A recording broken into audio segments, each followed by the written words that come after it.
Procrastination. We've all done it. We've all watched cat videos on the internet instead of tackling our to-do list. But why do we do it? It turns out patience, or rather the lack of it, may have something to do with it. Ernesto Rueben, and I'm a professor here at the Columbia Business School. Ernesto is a behavioral economist. He studies how humans make decisions, like why we choose to put off until tomorrow what we can do today.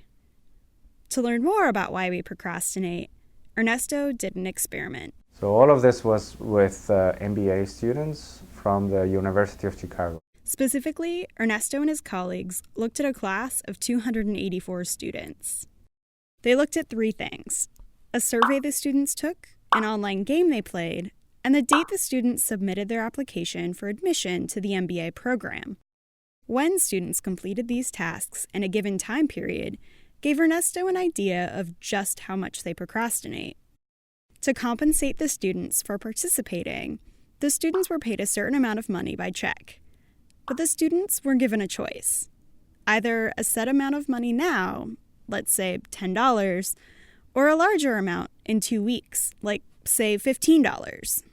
Another fun part of this experiment was that we also measured, when we paid them with a check instead of paying them with cash.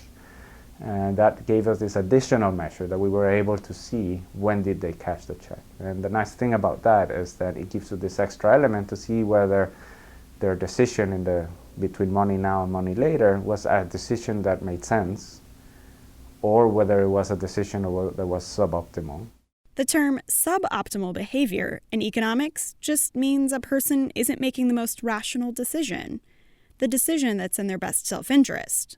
For around half the people, it was suboptimal. So they gave up money. They'd said, I'm not willing to wait 2 weeks to get, let's say, $5 extra, but then they took more than 2 weeks to cash the check. So they could have easily waited those 2 weeks, gotten those $5 basically for free. So the impatient people who wanted their money immediately also procrastinated and waited to cash their checks.